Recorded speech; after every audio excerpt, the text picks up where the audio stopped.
সূত্রপাতটাই হচ্ছে সোশ্যাল মিডিয়ায় বিভিন্ন রিয়াকশন, রিয়াক্ট। ঈদের বন্ধের পরে ফেসবুক ক্ষেত্রে কিছু ট্রলের জন্য এটা হয় আসলে। যে করছে তারে তো পায় নাই, যারে পাইছে তার পকেট ছিঁড়ে নিয়ে গেছে, তারে মারছে, শুধু এইসব। এদের মধ্যে কোনো আসলে মারামারি হতে কোনো কারণ লাগে না, তুচ্ছ তুচ্ছ কারণে এরা কিন্তু মারামারি করে। সিটি কলেজের প্রিন্সিপাল, ঢাকা কলেজের প্রিন্সিপালের বিরুদ্ধে রিটেন অভিযোগ করব বোর্ডে। তারা যদি কন্ট্রোল করতে না পারে, তাদের এই চেয়ারে থাকার অধিকার নাই। সর্বশেষ এখন সবাইকে কলেজে নেওয়া হয়েছে এবং সবাই কলেজ বাসে উঠে শাহবাগ দিয়ে পাঠানো হয়েছে। আর পুলিশ বলতেছে যে তারা ট্যাকেল দিতেছে। এখন তারা কতটুকু ট্যাকেল দিতে পারে সেটা তারাই ভালো জানে। তারা বলতেছে মামলা করবে। এখন আমাকে কেউ মারছে, এখন আমি যে মামলা করবো বিষয়টা আসলে এত ইজি না যতটা তারা ইজিলি মনে করে যে একটা মামলা করা খুব ইজি। ঈদের বন্ধের পরে ফেসবুক ক্ষেত্রে কিছু ট্রলের জন্য এটা হয় আসলে।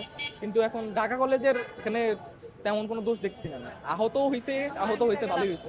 এখন এটা সঠিক সংখ্যাটা আসলে বলা যাচ্ছে না। ঢাকা মেডিকেল নেওয়া হয়েছে, সাত ছিঁড়ে ফেলছে, আইডি কার্ড নিয়ে গেছে। খুব সিলি বিষয় নিয়ে আসলে বিষয়গুলো হয় আর কি, খুব সিরিয়াস কিছু হয় বলে মনে হয় না। এটা সমাধান হওয়া উচিত। ঢাকা কলেজের স্টুডেন্ট এই দিক দিয়ে যাচ্ছিল, ওনার পকেটের ব্যাগ ছিঁড়ে ফেলছে, এইগুলা নিয়েই হচ্ছে ঝামেলাটা নিয়ে। ওদের একটা স্টুডেন্টকে এইভাবে মাথায় মারছে, প্লাস হচ্ছে ব্যাগ ছিঁড়ে ফেলছে। একটাই কারণ, ও ঢাকা কলেজের স্টুডেন্ট, প্লাস হচ্ছে ওদের হয়তো আগের পার্সোনাল শত্রুতা ছিল, এটা হচ্ছে মেন কথা। আর এটা নতুন কিছু না, এটা হচ্ছে অনেক আগে থেকে। এই সিটি কলেজ আজকে নতুন না, এগুলো অনেক আগে থেকে। কেন ওরা কি কেউ কোনো ডিসিশন নিতে পারে না প্রশাসনিকভাবে? ওদের দরকার ছিল যে তোমরা যারা এইসব কাজ করবা তাদেরকে বহিষ্কার করে দেওয়া হবে, স্ট্রিক্ট। একটা ট্রল দেখছি যে ঢাকা কলেজের একটা শিক্ষার্থীকে নিয়ে ট্রল করা হয়েছে, কারণ সে মেবি ট্রান্সজেন্ডার, মেবি, আমি বলতে পারি না, ঠিক আছে। ও একটা ভিডিও বানাইছিল, সেটাকে কেন্দ্র করেও হতে পারে। অনেক বিষয় আছে এখানে নতুন না, এটা অনেক আগে থেকে একটু একটু করে বাড়তে এরকম হয়েছে। যে করছে তারে তো পায় নাই, যারে পাইছে তার পকেট ছিঁড়ে নিয়ে গেছে, তারে মারছে, শুধু এইসব। ঘটনার সূত্রপাতটাই হচ্ছে সোশ্যাল মিডিয়ায় বিভিন্ন রিয়াকশন, রিয়াক্ট, বিভিন্ন মিমস পোস্ট, এই মিম পোস্ট এগুলোর কারণে সূত্রপাতটা হয়েছে। আমি হলো গিয়ে আজকে কলেজে আসার সময়, আমি যখন রিক্সা দিয়ে আসতেছি, আমার রিক্সা যখন ঢাকা কলেজ পর্যন্ত আসে, তখন ওখানে ওদের অলমোস্ট 40-50 জন এরকম শিক্ষার্থী, ওদের হাতে বেল্ট ছিল, হকি স্টিক ছিল, আরও নানান ধরনের লাঠি, এবং একজনের হাতে ছুরিও ছিল। তো ওরা হলো গিয়ে এটা দিয়ে আমাকে রিক্সা থেকে নামে আমার আইডি কার্ড ছিঁড়ে নেয়, আমার পকেট ছিঁড়ে নেয়, এবং আমাকে সমানে মারতে থাকে। এছাড়া মানে ওরা আমাকে স্ট্যাপ করারও চেষ্টা করে, জাস্ট আল্লাহর রহমতে আজকে আমার লাগেনি, আল্লাহর অশেষ রহমত, আমি বেঁচে গিয়েছি। এরপরে হলো গিয়ে আমি উল্টা দিকে চলে যাই এবং একজন আমাকে সেভ করে ওই সাইডে নিয়ে যায়। জি, আমি ওদেরকে চিনিও না, ইভেন ওরাও আমাকে চিনে না। আমাকে ওরা কিছুই বলেনি, আমাকে ওরা শুধু মারতে থাকে।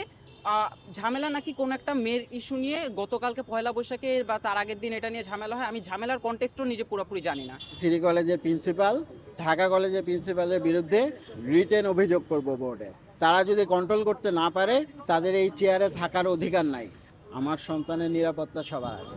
আমার সন্তানকে ওর মা আমাদের কলেজে গিয়েছে আমার মেয়েকে আনতে, জাস্ট নীলক্ষেতের মোড়ের থেকে মা ছেলে আলাদা হয়েছে।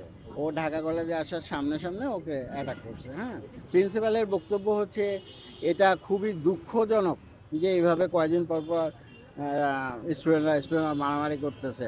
তার কাছ থেকে এই রাজনৈতিক বক্তব্য তো চাইনি, তার কাছে আমার ছেলেকে দিয়েছি। ছেলেটা মার খেয়েছে, সে উঠে একবার গায়ে হাত তো বুলাই দিল। একটুকু যদি করতো, আমি মনে করতাম আমার ছেলেকে সে নিজের ছেলে হিসেবেই দেখতেছে। এটা তো ঢাকা কলেজ আর সিটি কলেজের মধ্যকার যে এই মারামারির ঘটনা, এটা প্রায়ই ঘটে। এরা একেবারে তুচ্ছ কারণে কিন্তু এইসব এখানে মারামারির ঘটনা বা একবারে ধাওয়া পাল্টা ধাওয়া ব্যাপক অবস্থা খারাপ হয়ে যায়। তো আজকেও একই অবস্থা আমরা শুনছি যে সিটি কলেজের স্টুডেন্ট মনে হয় এরা বাসে আসতেছিল, ঢাকা কলেজের ওখানে নাকি ঢাকা কলেজের স্টুডেন্ট তার নামায় পিটাইছে। এটাকে কেন্দ্র করে এটা শুনে এরা গেছে, ওরা আবার আসছে, এসে আবার ভাঙচুর করছে, এরকম শোনা কথা। আমি এখনো ভেরিফাই করতে পারি নাই, তবে এদের মধ্যে কোনো আসলে মারামারি হতে কোনো কারণ লাগে না, তুচ্ছ কারণে এরা কিন্তু মারামারি করে।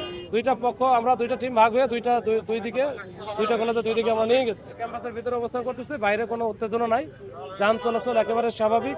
তো এটা আপাতত এই অবস্থা একেবারে এখন স্বাভাবিক অবস্থায় আছে।